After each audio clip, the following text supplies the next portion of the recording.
Well, howdy there, Internet people. It's Belle again, and welcome to The Roads with Belle. Today is November 7th, and we're going down the roads to what happens next. So the election certainly did not go as planned, polled, or predicted. We've gotten more messages in the last day or so than we have in the last month.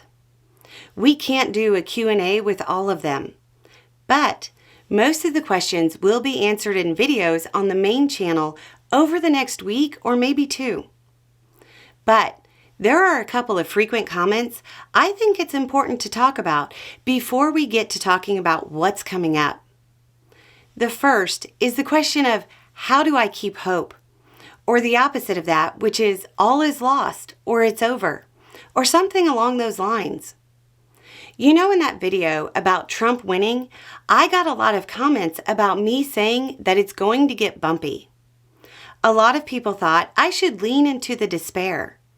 Yeah, that's not me. I'm ex-military. I'm sure y'all have heard some version of this speech, but I'm going to talk about it in a slightly different way that might be more relevant to the way a lot of people feel right now. One of the things I was trained to do is run triage after a mass casualty incident. Stretchers all around you, and you have to assess and make determinations. You know what else you have to do? Convey calm. Because the person that realizes they're laying there while other people are moving ahead of them doesn't understand that it's actually a good thing. It means they can wait, but they don't always know that. They're scared, they're hurt, and they're panicked. You have to convey calm. The tone of your voice and every one of your movements has to convey calm. Screaming that it's the end or that there's nothing that can be done isn't helpful.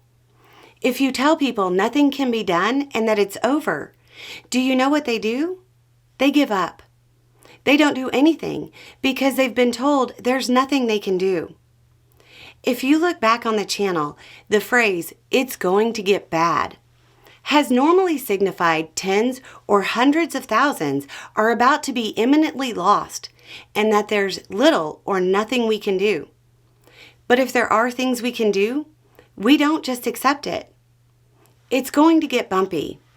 Over on the main channel this week, we will be reviewing the implied and stated policies of Trump along with his rhetoric. We're going to break it down into various subjects and look at what he said and implied. We'll look at the different aspects objectively and see what's there.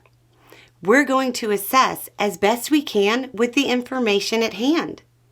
Then, we're going to talk about what we as individuals or a small circle of friends or family can do to insulate ourselves or mitigate those things that we can and need to. Some of Trump's policies may not be things we like, but they may not be things that need something done.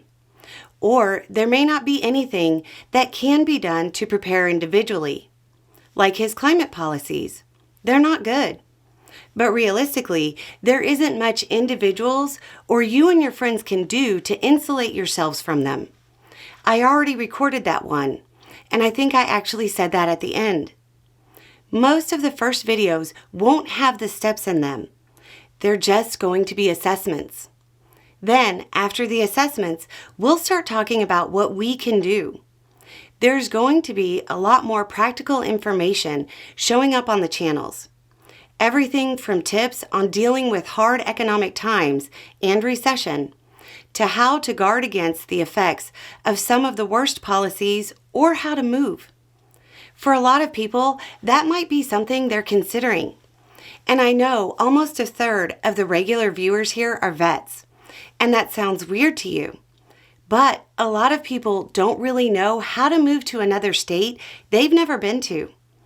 About 1 out of 10 Americans has never left the state they were born in, and half have never lived outside of their birth state. A lot of people are going to want to move to a state with policies more in line with what they believe. There's going to be a lot of general education on a lot of different topics. We're going to talk about what we can do to ride out the next couple of years. What we're not going to do is say that there's nothing that can be done. We can take care of us. Anyway, it's just a thought.